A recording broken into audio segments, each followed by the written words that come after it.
Hola, buenas noches a todos, bienvenidos de nuevo a este pequeño rincón del cinéfilo y muchísimas gracias por escucharme. Vamos a continuar nuestro miniciclo dedicado a la ciencia ficción clásica para comentar una película de la década de los 80. Estoy seguro que muchos de vosotros, cuando piensa en ciencia ficción clásica, le vienen a la mente títulos de las décadas de los años 40, 50 y 60, aquellos títulos de serie B previos a el estreno de El planeta de los simios de Franklin Schaffner y de 2001 Odisea del espacio de Stanley Kubrick.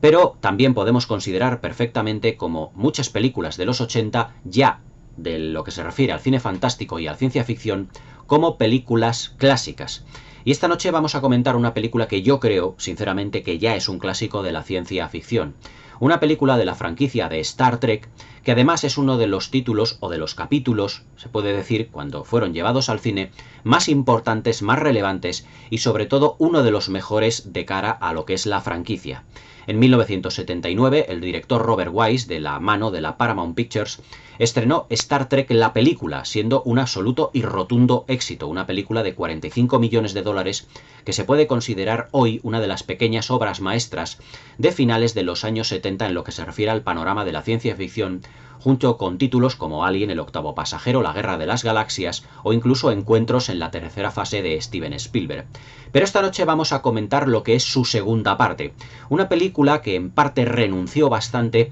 al carácter cinematográfico que tenía la primera parte en lo que se refiere a la planificación y a la puesta en escena. Y todo ello porque se quiso recuperar un poco el espíritu y la puesta en escena de la serie de televisión original que estuvo en pantalla en Estados Unidos desde finales de los años 60 aproximadamente, desde 1966 hasta el año 69. Esta noche vamos a comentar una película que ya se puede considerar, como os he dicho al principio del vídeo, a día de hoy como un auténtico clásico, que recupera el espíritu de la serie original y que sobre todo se le dio un empaque bastante cinematográfico, pero que argumentalmente parece un capítulo de televisión. Y no lo estoy diciendo como un hándicap, sino que sus productores, sus creadores, lo vieron todo esto desde el punto de vista de renovar lo que era la franquicia y darle un aire más televisivo, pero siempre desde un punto de vista cinematográfico. La película que vamos a comentar esta noche, y que además me la habéis pedido en reiteradas ocasiones, es nada más y nada menos que Star Trek 2,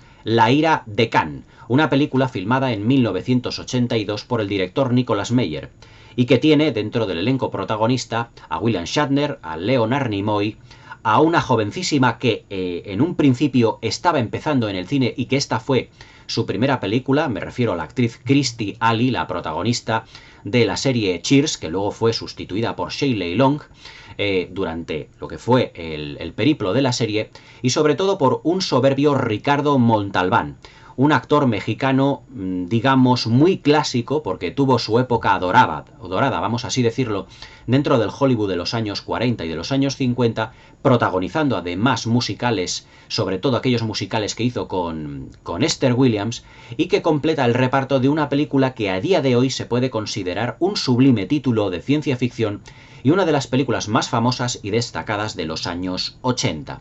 Star Trek 2, La ira de Khan, desde un primer momento ya os he dicho que los productores la quisieron enfocar como si fuera un capítulo de serie de televisión, porque desde un punto de vista sorprendente, sobre todo para mí, la Paramount no quedó del todo, vamos así decirlo, contenta con los resultados, ya no artísticos, sino comerciales de la primera película, de la película de Star Trek del año 79. Que además de tener un coste de 45 millones de dólares, recaudó aproximadamente unos 150. Yo creo que una cantidad de dinero un tanto bajita, si la comparamos evidentemente con títulos como La guerra de las galaxias o Encuentros en la tercera fase, que recaudaron muchísimo más que la primera película de Star Trek. Y los productores, desde un primer momento, dentro de la Paramount Pictures, digamos que le quitaron el poder, digamos, al productor original de lo que había sido la primera película de Star Trek, para dársela a un productor que ya había tenido cierto bagaje, cierto kilometraje dentro de la productora, que fue el productor Harvey Bennett. Harvey Bennett, que además de ser productor de la Paramount, era un declarado admirador de la serie original de Star Trek, quiso darle, como ya os he dicho, un nuevo enfoque a la secuela, a esta película, a Star Trek, La ira de Khan, para ver si la película podía estar, digamos, más enfocada desde un punto de vista más televisivo y a su vez intentar conectar con más público, llegar a recaudar más dinero dinero de los 150 millones de dólares que la Paramount no había quedado realmente satisfecha de lo que era la recaudación de la primera película. Harvey Bennett contrató a un director que no tenía absolutamente nada que ver con Robert Wise. Robert Wise, que era un director que venía de haber ganado un Oscar a principios de los años 60 con West Side Story y de haber recreado en la gran pantalla títulos también fantásticos de la ciencia ficción como Ultimátum a la Tierra o peplums realmente maravillosos o superproducciones maravillosas como Helena de Troya, era un director que para la Paramount les era excesivamente caro. Y entonces contrataron a otro director que también era un reputado admirador de la serie de Star Trek. Me refiero a Nicholas Meyer. Un director que tenía además una puesta en escena más sencilla, no tan elaborada, no tan sofisticada como Robert Wise, y que a priori iba a ser un director bastante más, para ellos, competente, pero bastante más barato. Es decir, que Star Trek, La ira de Khan, iba a ser una película enfocada desde un primer momento, desde un punto de vista más modesto, más austero, desde un punto de vista económico. Y que tenían los productores de la Paramount, los dueños de la Paramount, tenían esperanza de que conectase con más público para intentar recaudar más dinero. Una hazaña, en un principio, que les salió bastante mal. Pero ya iremos comentando todo esto a lo largo del vídeo. Harvey Bennett también prescindió de los servicios de lo que había sido el compositor de la banda sonora de la primera película, que fue Jerry Goldsmith, para sustituirle por James Horner, otro de los grandes compositores sin duda. Además que James Horner había sido o sería el gran compositor de gran parte de las bandas sonoras de las películas de James Cameron, Titanic, Aliens el regreso, y poniendo un paralelismo, o exponiéndose un paralelismo con lo que había ocurrido con la saga Alien, si la primera banda sonora de Alien, el octavo pasajero, había sido compuesta por Jerry Goldsmith y Aliens el regreso por James Horner, aquí ocurriría lo mismo. La banda sonora de la primera película de Star Trek del 79 de Robert Wise, la banda sonora fue compuesta por Jerry Goldsmith, y en este título se la compondría nuevamente James Horner. Es decir que ahí se pueden exponer como paralelismos también con la saga Alien, porque la primera y la segunda, la primera por Jerry Goldsmith y la segunda por James Horner. James Horner, tengo que adelantaros que en esta película hizo una labor realmente extraordinaria y compuso una banda sonora que además tiene muchas reminiscencias de la de Jerry Goldsmith, pero que también está cargada de una personalidad realmente abrasadora.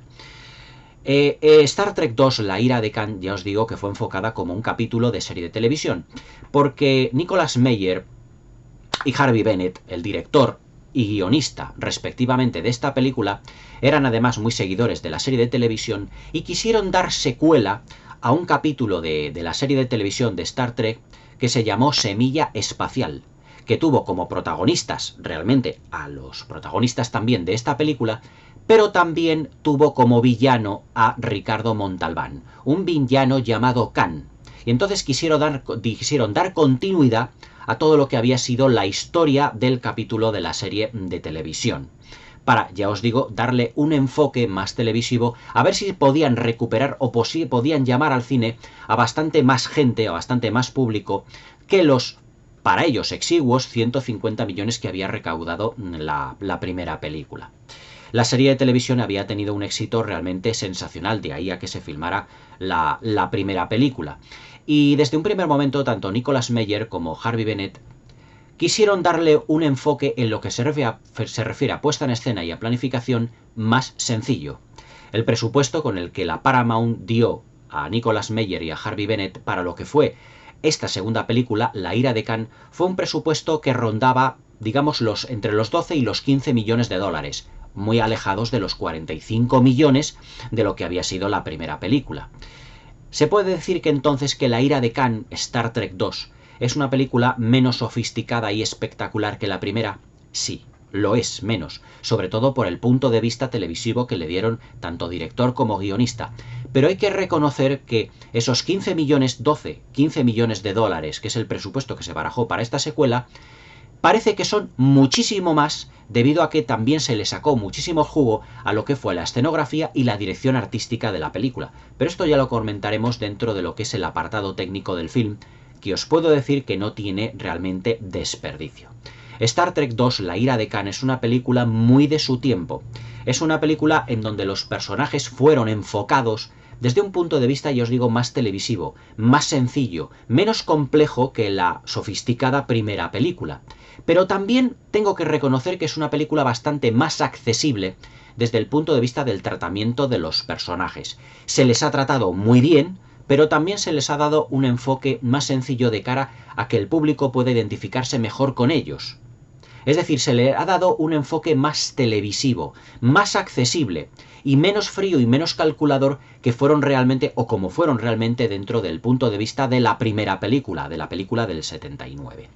¿Esto quiere decir que son menos complejos? No, pero que están tratados con más accesibilidad. Se puede decir que hasta ahí puedo leer, y ahora cuando desentrañemos lo que es el argumento os daréis cuenta de que incluso la estructura narrativa también tiene ciertas reminiscencias televisivas. Los resultados artísticos, mejor dicho, más comerciales que artísticos de Star Trek II, La ira de Khan, no es que fuesen, digamos, más decepcionantes para la Paramount, que realmente lo fueron. Pero debido a la calidad del film que consiguieron tanto Nicholas Meyer en la dirección como Harvey Bennett en lo que es la escritura del guión, se puede decir que se quedó por debajo de las expectativas de la Paramount Pictures. Star Trek II, La ira de Khan, recaudó aproximadamente unos 100 millones de dólares alrededor del mundo, bastante alejado de los 150 que había recaudado la primera película. Bajo mi punto de vista os tengo que decir que vista el primer film, el film original del 79, Star Trek II, La ira de Khan, se queda por debajo en lo que se refiere a la espectacularidad. Pero hay que reconocer que la labor de los efectos especiales, de la puesta en escena, fueron realmente impresionantes. Industrial Light and Magic, la productora, mejor dicho, la empresa de efectos visuales de George Lucas tuvo mucho que ver. Y aunque Star Trek II, La ira de Khan, tiene los efectos especiales, o algunos de los efectos especiales más extraordinarios de la década de los 80, no fueron tan rimbombantes, tan espectaculares y sobre todo tan llamativos como en los de su predecesora, la película dirigida por Robert Wise, de la que carece realmente de la elegancia y de la espectacularidad,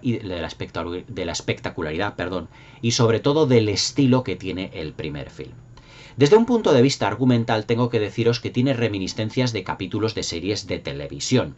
pero hay que reconocer que la labor que hizo Harvey Bennett en el guión es absolutamente sobresaliente. Aunque ahora, como iremos comentando diversas secuencias y el desarrollo, la estructura narrativa de esta película,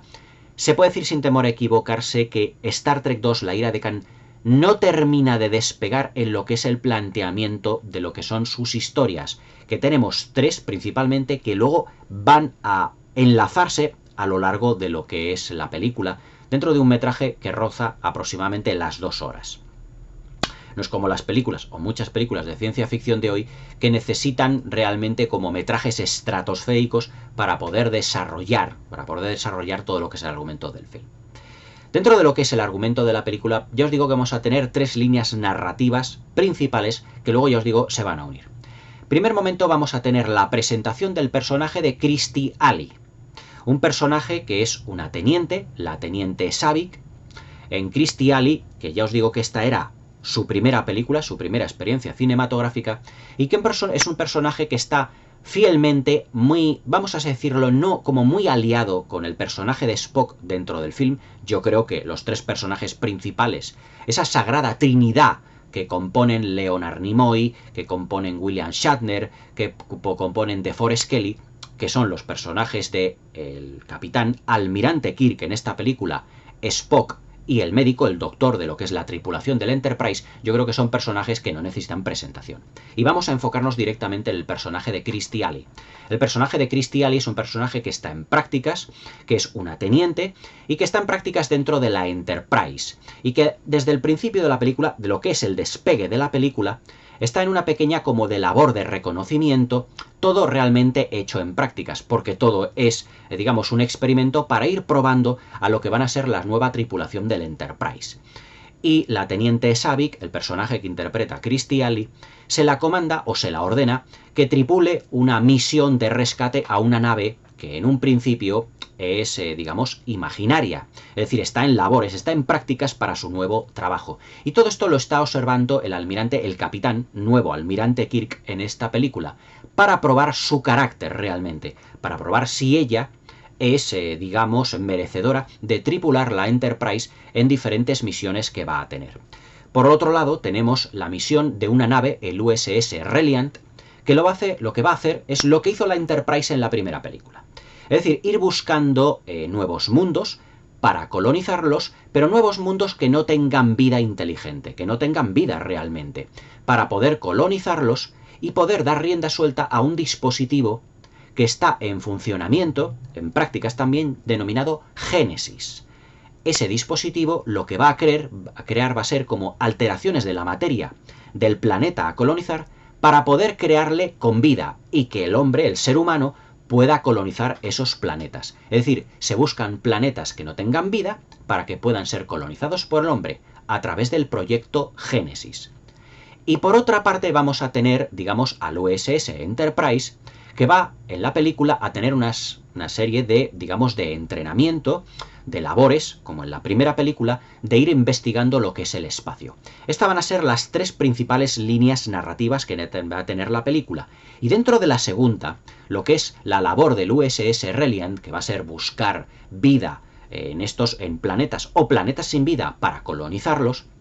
digamos que va a ir buscando estos planetas sin vida para probar el proyecto Génesis. Y ese proyecto está en una estación espacial que se llama La Régula. Y esa estación espacial está liderada por una mujer, por una científica que había sido pareja, amante o examante del capitán Kirk. A todo esto, el USS Reliant baja a un planeta que supuestamente no tiene vida. Pero en ese planeta no se acuerdan, seguramente, que en el capítulo de la serie de televisión se dejó a un personaje llamado Khan, que es el personaje que interpreta Ricardo Montalbán. El personaje de Khan, digamos que se hará con el control de la USS Reliant debido a que coge a dos oficiales de la USS Reliant que bajan al planeta y que les mete una especie, como diría yo, como de larva dentro de la cabeza para controlarles mentalmente. Y entonces Khan, al enterarse de que existe el proyecto Génesis, que puede dar o dotar de vida o dotar de unas condiciones climatológicas buenas para lo que es el ser humano, digamos que se hará con el control de la Régula, de esa estación científica, y a esa estación científica pedirá ayuda al USS Enterprise, provocando lo que es el enfrentamiento, el encuentro entre el personaje de Khan, interpretado por Ricardo Montalbán, y el personaje del capitán Kirk, interpretado por William Shatner. Y aquí es donde se produce lo que es la continuación realmente del episodio de la serie de televisión que estuvo en televisión entre los años 66 y 69. Es decir, que la ira de Khan responde, o este título responde, a la venganza del personaje de Khan porque el capitán Kirk le había dejado abandonado, o algo así parecido, le había dejado abandonado en uno de estos como mundos sin vida. Y claro, Khan lo que necesita es repoblar esos mundos o hacerles habitables para que él pueda vivir con una serie de personajes que son como una especie de superhombres. Khan, el personaje en esta película, se nos da a entender que es como una especie como de proyecto científico o el resultado de un proyecto científico del siglo XX, porque las películas de Star Trek se desarrollan dentro del siglo XXIII o XXIV aproximadamente, y que el personaje de Khan ha pervivido durante siglos siendo un personaje o siendo un ser que ha sido el resultado de experimentación genética, pero que él quiere seguir viviendo. Es decir, se puede decir que en esta película se pueden expresar o se pueden plasmar paralelismos entre lo que son los Terminators, los replicantes y el personaje de Khan, que busca hasta cierto punto, digamos, como no la pregunta de cuánto tiempo va a vivir, sino que busca, digamos, un sentido a su vida, sino que busca un planeta que él pueda colonizar y que él pueda vivir a través del robo del proyecto Génesis, pues parcialmente. Porque además el personaje de Khan lo que va a tener es una venganza personal hacia el capitán Kirk que le dejó completamente abandonado. Es como si el capitán Kirk, debido o al almirante Kirk en esta película, debido a una serie de procedimientos o de elementos científicos, dieran con un nuevo, digamos, superhombre, que es este Khan, que además tiene una fuerza sobrehumana, y que él busque un planeta para ser colonizado, un planeta para que él domine a través de la venganza sobre el almirante Kirk. Dentro de lo que es el argumento de la película, tenemos varias capas de significación. Por un lado tenemos, evidentemente, lo que es el leitmotiv del personaje de Khan, que es la venganza. Porque Khan solo se mueve por lo que es la venganza y el odio hacia el capitán Kirk. Pero a su vez, almirante Kirk, perdón, en esta película. Pero a su vez también tenemos una relación paternofilial o incluso de lazos familiares, y que hay cierta lectura de la película en lo que se refiere a la familia. Nunca habíamos visto, o yo, respecto de la serie de Star Trek, que el almirante Kirk, o capitán Kirk, como se le conoce realmente durante toda la serie de televisión y durante casi toda la saga, el personaje de William Shatner, hubiese tenido una amante o examante o una pareja, y que hubiesen tenido también un hijo. Y claro, aquí es donde se expresa en esta película una serie de lazos familiares entre el capitán, almirante Kirk, realmente con la nueva científica, con esta científica de la Estación Espacial de la Régula. Y claro, era un lazo que no se nos había expresado, o digamos que tiene como una arista que no habíamos visto hasta ahora del Capitán Kirk. Si el Capitán Kirk se nos había expresado en la serie de televisión y en la primera película de Star Trek como un personaje frío, calculador, con esas maravillosas dotes de liderazgo, en la segunda película ya le van como humanizando un poquito más. Además que desde el principio de la película, el Capitán Kirk tiene como una especie como de depresión o de estado emocional un poquito bajo, y en el que es el doctor, el personaje de Bones o McCoy, como se le conoce en la película,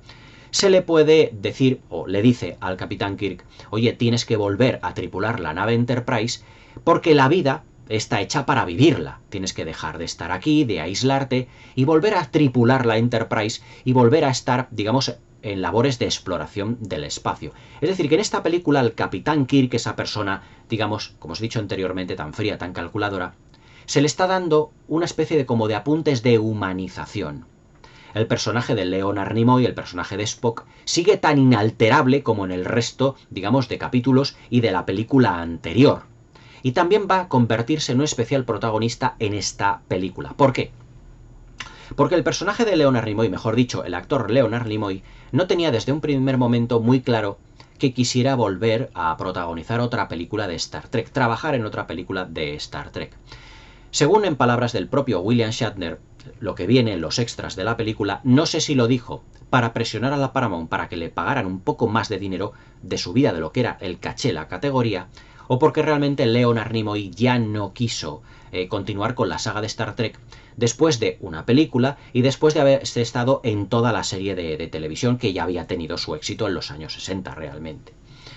Pero a todos lo que son las estrellas y los actores de Hollywood, se puede decir que todos tienen un precio. Pero como los productores, sobre todo Harvey Bennett, que hace labores de productor y de guionista de esta película, no las tenía todas consigo, lo que hizo fue, dentro de la película, programar un final un tanto ambiguo. Un final donde a Spock se le aniquilara, es decir, falleciera, digamos como en labores un poco de sacrificio respecto a la nave de Enterprise. Para más detalles podéis ver la película, porque si no sería destripar todo lo que es el argumento del film. Y como siempre lo quiero contar lo que se refiere a la superficialidad de la película, es decir, solo de manera superficial lo que es el argumento, no penetrar demasiado. Y claro, pues el personaje de Spock, digamos que estaba un poco en la cuerda floja. Harvey Bennett y los productores de la Paramount lo que hicieron fue dotar a esta película, a Star Trek II, La ira de Khan, de un final un tanto ambiguo. Se supone que el personaje de Spock fallece, pero hay un plano final realizado además por la industrial Light and Magic de un modo sensacional, donde vemos como ese sarcófago donde está Spock dentro de un nuevo mundo, donde la materia se ha alterado por el proyecto Génesis, y realmente ese plano donde la cámara se va acercando poco a poco al sarcófago nos indica que a lo mejor Spock no puede estar al 100% a lo mejor muerto, y que podría volver en futuras secuelas. Dicho y hecho, en Star Trek, En busca de Spock, realmente Spock, el personaje de Leonard Nimoy, es el leitmotiv y la columna vertebral de la tercera parte. Por eso, los productores desde el primer momento en la segunda película expusieron la muerte del personaje de Spock, pero de una manera filmada de una manera un tanto ambigua, como sin querer darnos a entender si el personaje fallecía o no fallecía, para que, evidentemente, si a Leonard Nimoy se le convencía o no se le convencía para el regreso de futuras secuelas. Pero vamos, Leonard Nimoy estuvo presente en todas las películas de la saga de Star Trek, al menos en las que se hicieron durante los años 80. Star Trek 2, La ira de Khan, como os he dicho al principio del vídeo, tiene, y esto lo vamos a desentrañar bien porque quiero que quede bien claro, una puesta en escena un tanto, vamos así decirlo, ambigua. ¿Por qué digo ambigua? Porque digamos que bascula entre lo cinematográfico y también sobre, como os he dicho, el capítulo de serie de televisión. Se quiso dar continuidad al capítulo de serie de televisión, Semilla o Semilla de Maldad, creo que Semilla Espacial, porque la serie había tenido muchísimo éxito y los productores no quisieron que la película, esta segunda parte, tuviese más éxito que la primera. En la planificación se puede ver que Nicolas Meyer no es Robert Wise. Y Nicolas Meyer en esta película tira mucho de lo que son planos sostenidos y sobre todo travelings, pero travelings bastante limitados, de tal manera que siempre la cámara enfoca a lo que es la escenografía, muy conseguida. Por otra parte, luego hablaremos de todo ello, pero que lo que se refiere a lo que son los planos, a lo que es el montaje, la película no tiene un especial ritmo, me explico. Star Trek 2, La ira de Khan, al que ser enfocada como un capítulo de televisión, desde un punto de vista histórico, mejor dicho, argumental y también en parte técnico, es una película que tarda bastante en despegar. Su argumento, como os lo he estado exponiendo anteriormente, es rico, como en los capítulos de televisión cuando hay muchos personajes, pero también carece del ritmo de la primera película. Esta película no está dirigida por Robert Wise. Se nota muchísimo que el director no es un director muy especializado en películas de ciencia ficción porque carece del ritmo y de la acción de muchas otras películas de ciencia ficción filmadas en ese periodo de tiempo. Me refiero a los años 70. La película tarda bastante y sobre todo la interpretación de los personajes a veces no nos dejan ver la historia que estamos viendo. ¿Por qué? Porque sus interpretaciones son un tanto frías. Y están un tanto, digamos, descafeinadas, un poco light, como digo yo. Son un poco flojitas. Parece que William Shatner y Leonard Nimoy, al querer enfocar el episodio como si fuera, mejor dicho la película, como si fuera un capítulo de serie de televisión, están en algunos momentos un tanto sobreactuados. Sobre todo cuando William Shatner se entera de que Khan está alrededor o que está detrás de todo lo que es el secuestro de la USS Reliant, la nave y sobre todo el secuestro de la Regula, lo que es la estación espacial donde están su expareja y su hijo trabajando, y en algunas secuencias le vemos que incluso grita diciendo Khan, esto, lo otro, que no tiene nada que ver con lo que es, digamos, la puesta en escena del personaje de William Shatner. Es decir, la interpretación de William Shatner en esta película es más deudora de los capítulos de la serie de televisión que más deudora de la película del 79. Es decir, la puesta en escena de los personajes y de las interpretaciones de los actores son más deudoras de un estilo más televisivo. Sobre todo también Spock, Leonard Nimoy, porque no está tan activo como en la primera película. Sobre todo es un personaje que durante todo lo que es casi las 2 horas de película está más en un segundo plano, algo que yo echo en falta de que el personaje de Spock, interpretado por Leonard Nimoy, sea más protagónico, y solo tiene protagonismo al final de la misma. Se ha puesto más énfasis en lo que es el villano de lo que es el film, interpretado por Ricardo Montalbán, en detrimento de los personajes de los principales protagonistas del film. En lo que se refiere ya no solo a ritmo, sino que refiere a interpretación de la película, esta película está un escalón por debajo en calidad interpretativa respecto de la primera película. Pero lo que sí tengo que deciros que donde triunfa realmente Star Trek 2, La ira de Khan, es en todas esas líneas narrativas que os he descrito anteriormente y que todas ellas van a converger al final del film de una manera absolutamente gloriosa y soberbia. Es decir que Star Trek 2, La ira de Khan es una película que tiene momentos sublimes y magistrales, pero también otros no tan conseguidos. Y es algo que además le pasó factura en taquilla, porque los productores de la Paramount que querían que superase los 150 millones de recaudación del primer film, se tuvieron que conformar con unos exiguos 95 millones. Pero debido a los entre 12 y 15 que había costado, resultó bastante más rentable que el primer film. Pero desde un punto de vista de público, recaudó la película, que se estrenó 3 años después que la película madre del 79, recaudó alrededor de 50 millones de dólares menos. La crítica de la época se quejó bastante de que parece que tenía un estilo harto televisivo, y efectivamente es verdad. En muchas de las secuencias yo creo que se alargan, muchas de las secuencias de la película se alargan, provocando unos bajones de ritmo importantes, y que parece que estamos en algunos momentos como si fuera efectivamente un capítulo hecho para televisión.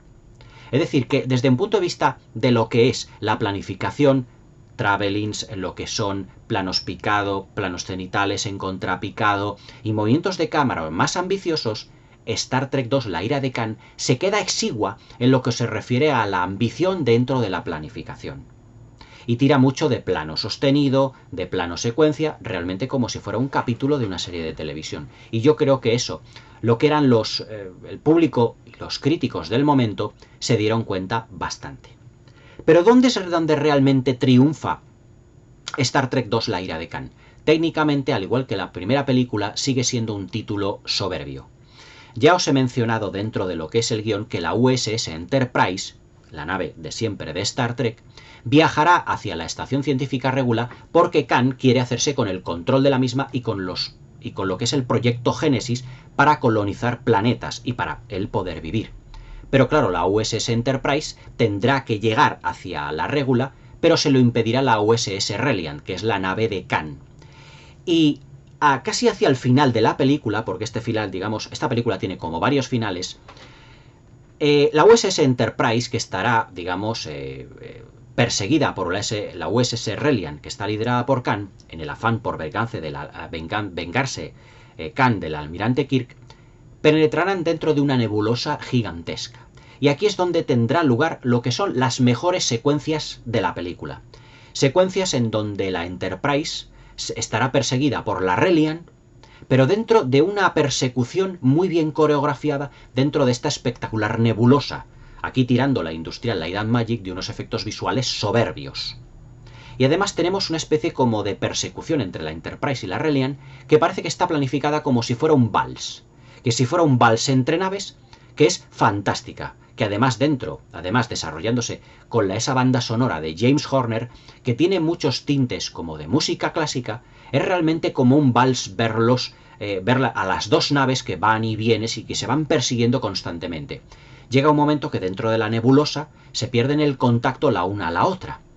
Y entonces lo que hace Nicholas Meyer como director de esta película es planificar el desarrollo de la Reliant y de la Enterprise por separado, hasta que luego vuelven a juntarse. Pero todo como si fuera un vals, como si fuera un baile de dos bailarines que de repente están juntos, se separan, vuelven a encontrarse y todo con una banda sonora realmente soberbia de James Horner. Yo creo que ese es el mejor, absolutamente el mejor momento de la película, brindándonos unos efectos especiales, un colorido y un cromatismo absolutamente magistrales. Star Trek II, la ira de Khan, además tira de Technicolor, fue una película filmada en Technicolor y podemos verlo en los juegos de luces, en los tonos apastelados de lo que es el colorido, de lo que es la fotografía, la profundidad de campo está realmente soberbia, sobre todo cuando los personajes se mueven dentro de lo que es sus naves, ya no solo lo que es el puente de mando de la Enterprise, sino esos pasillos que nos recuerdan también mucho, que tienen reminiscencias. Y yo creo que Nicholas Meyer se fijó bastante en el trabajo que hizo Robert Wise en la primera película y también en 2001 Odisea del espacio de Kubrick, cuando los personajes se mueven a través de esos pasillos, todos muy diferentes a lo que iba a ser realmente, por ejemplo, Blade Runner, que se estrenaría en ese mismo año, que fue una película en la que la ciencia ficción pasó de ser muy, muy luminosa, con paneles blancos, llenos de lucecitas por todas partes, pasar a ser oscura, tenebrista, cavernosa, en esa película inolvidable de Ridley Scott, no voy a reseñarla, la tenéis aquí en el canal, con reminiscencias de lo que es el cine negro. pero aquí los personajes se mueven realmente como Pedro por su casa. Es decir, parece que la Enterprise forma parte ya de sus vidas, y la familiaridad con el que interactúan con la escenografía, el decorado, todo eso es dentro de una labor de dirección de actores estupenda, aunque ya os digo que no siempre siendo excesivamente buena en lo que refiere a la interpretación de los personajes, que ya os digo tienden a ser un tanto más televisivas que la película madre. Detrás de los efectos especiales de Star Trek II, la ira de Khan, como os he dicho anteriormente, vuelve a estar la Industrial Light and Magic, es decir, la puntera empresa de efectos especiales, que debido a, digamos, a recortes de presupuesto, pues como ya os he dicho, esta película costó 30 millones de dólares menos que la primera película, hubo un recorte brutal lo que se refiere a efectos especiales, tuvo que tomar prestado Nicolas Meyer algunas de las secuencias filmadas por Robert Wise de la primera película, pero bajo el control de la Paramount Pictures. Y vemos en algunos momentos, sobre todo en esta versión que tengo yo, que es el montaje del director, como vemos como algunas secuencias la iluminación varía respecto de la nave Enterprise. Hay que reconocer que la iluminación que hizo Robert Wise para la primera película, sobre todo cuando la Enterprise está en su muelle, en su dique, cuando va a salir al espacio, que está filmado, digamos, con un sentido de la maravilla excepcional, aquí hay diferencias en lo que se refiere al grado de detallismo con el que están filmadas las maquetas. No es que las maquetas y las miniaturas, que son extraordinarias en esta película, sean de peor calidad que en la primera película, pero hay que reconocer que el grado de detalle ha rebajado o ha caído un poquito. Los efectos especiales siguen siendo fantásticos, pero no están tan elaborados y son tan detallistas como en la primera película de Robert Wise. Es decir, hablamos de una diferencia de presupuesto que pasa de 45 a 15 millones de dólares y que por lo tanto eso en el apartado técnico tiene que verse reflejado. Pero hablando de reflejos, en la secuencia de la nebulosa, cuando la Enterprise y la Reliant, volviendo a esta secuencia que es maravillosa, están persiguiéndose la una a la otra, esa nebulosa que se hizo con efectos especiales en un tanque de agua gigantesco, está todo eso de los efectos especiales, está comentado aquí en la película, en los extras del Blu-ray. Digamos que los reflejos de la nebulosa también, digamos, esas luces que emana la nebulosa, se reflejan en los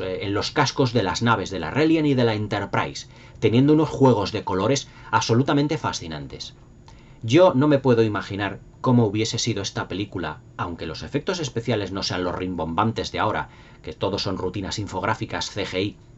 pero yo no me puedo imaginar cómo hubiesen sido estos efectos especiales tan sumamente ambiciosos y también prodigiosos, todo hay que decirlo, en la pantalla de cine de hace 45 años, porque tendrían que haber sido realmente extraordinarios.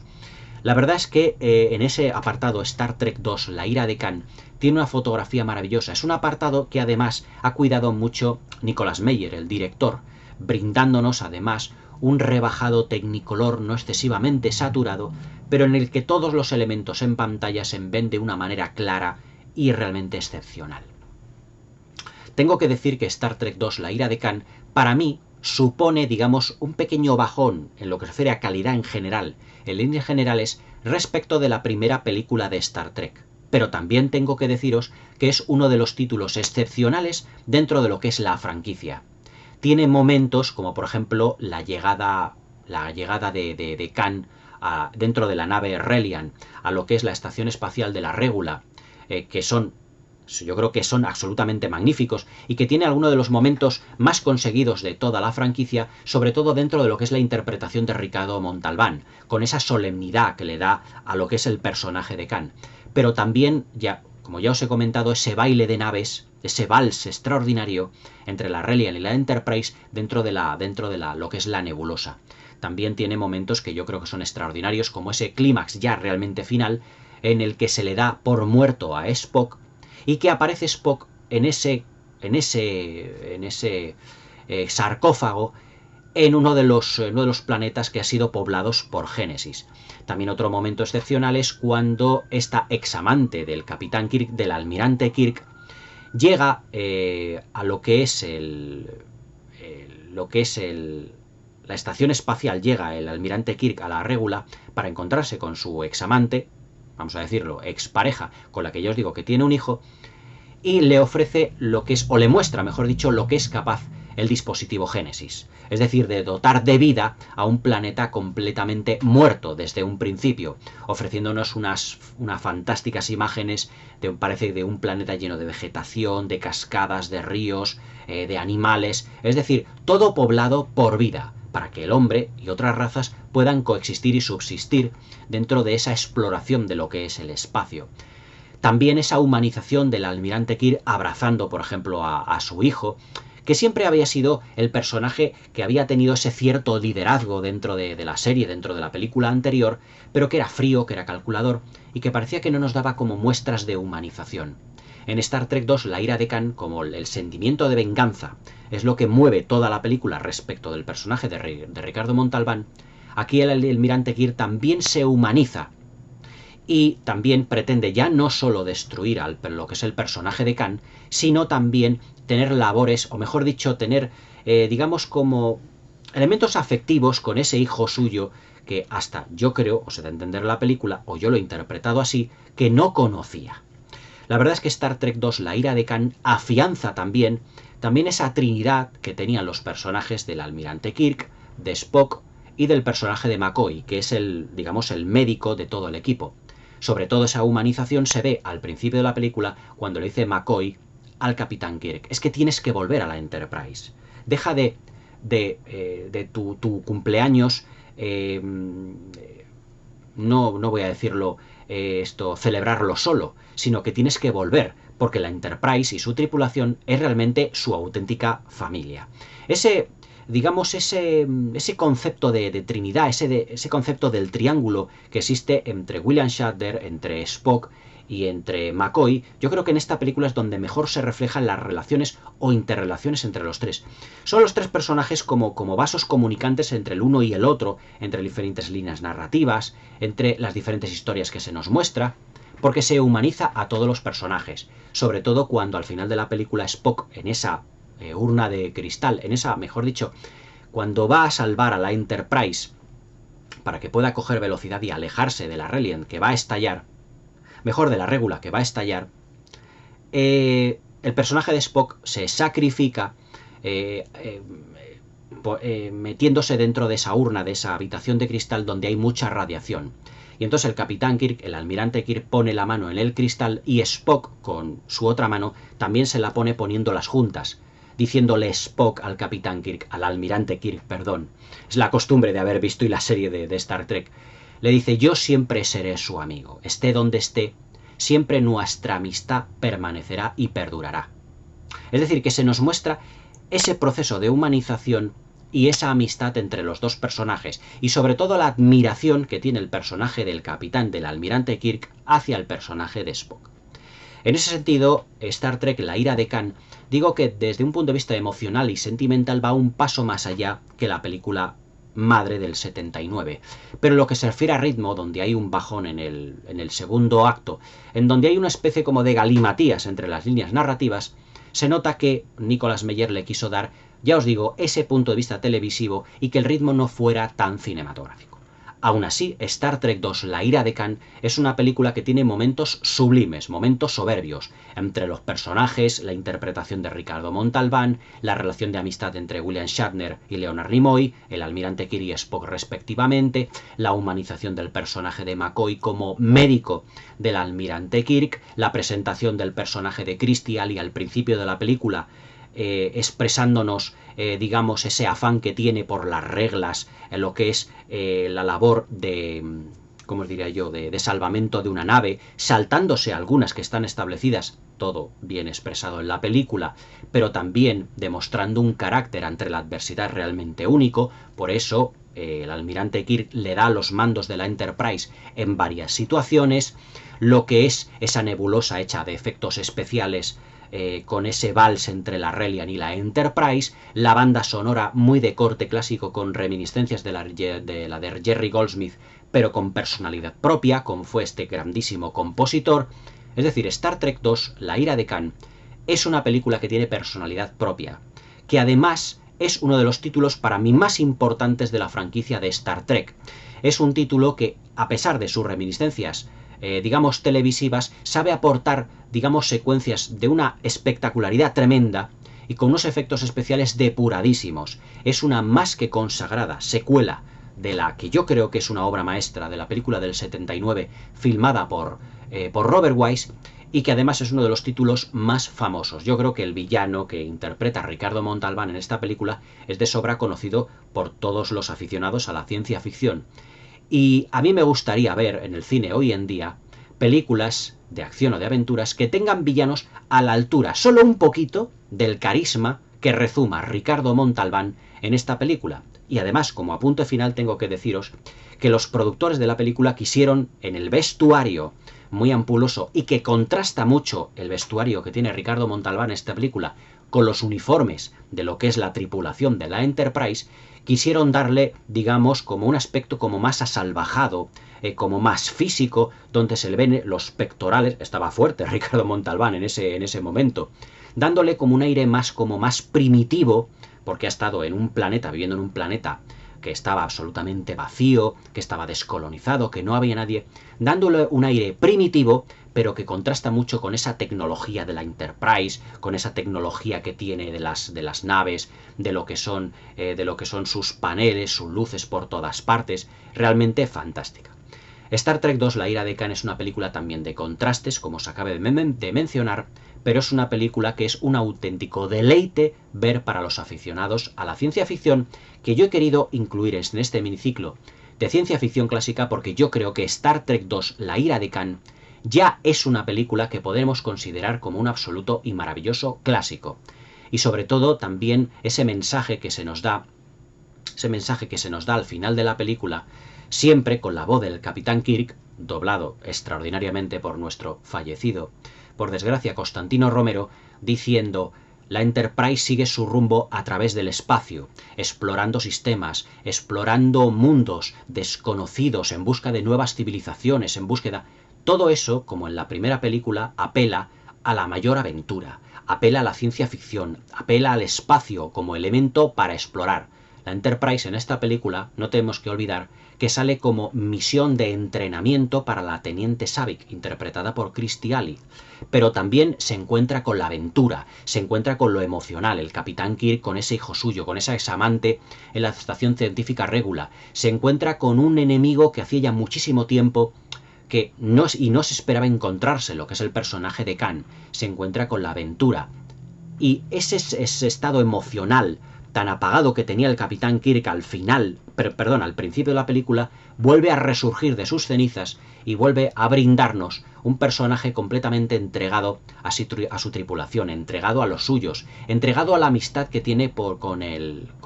Spock, interpretado nuevamente por Leonard Nimoy, con un protagonismo que a mí me hubiese gustado, como os he dicho al principio del vídeo, que hubiese sido más, que hubiese sido mayor. Pero aún así tenemos en Star Trek II, La ira de Khan, un espectáculo cinematográfico de épicas y maravillosas proporciones. Yo creo que esta película es perfectamente comentable dentro de la sección o dentro del miniciclo de ciencia ficción clásica, porque Star Trek II, La ira de Khan, ya es de por sí, o por lo menos para mí, un auténtico clásico. Realizada y planificada desde un punto de vista distinto a la de su película madre, para mí la primera de Star Trek sigue siendo la mejor, pero es una película que, ojo, una secuela que tiene personalidad propia. Se le puede achacar, como yo digo, bajones en el ritmo, se le puede achacar cierto punto de vista televisivo en el desarrollo y en la interpretación de los actores, y eso desde el punto de vista cinematográfico yo creo que le resta puntos. Pero aún así, Star Trek II, La ira de Khan, es una película magnífica, maravillosa. Yo creo que es un título, primordial dentro de lo que es el panorama de la ciencia ficción, dentro de lo que es el cine contemporáneo, y es un título, yo creo que imperdible e imprescindible para todo gran aficionado a lo que es el cine fantástico y la ciencia ficción. Y un último apunte. Nuevamente, Leonard Nimoy fue convencido por Javi Bennett para también protagonizar la tercera película, Star Trek En busca de Spock. Una película ya más enfocada, más también a la aventura, pero también con cierto aire televisivo. Y esa es un capítulo, es una nueva película que ya comentaré más adelante y a lo largo de la vida del canal. Pero quedaos hasta ahora con Star Trek II, La ira de Khan, Aquí en el montaje del director añade unos minutos más a lo que es el metraje original, pero hay que reconocer que es una gran película, filmada en un extraordinario Technicolor, y para todos aquellos que le guste la ciencia ficción, un título absolutamente imprescindible. Una película que para mí es un 8, son 4 estrellitas. Espero que os haya gustado la review, que me deis un like, que os suscribáis al canal y que leáis a la campanita para que no os perdáis ninguno de mis nuevos vídeos. Espero que tengáis una muy buena velada y hasta mañana.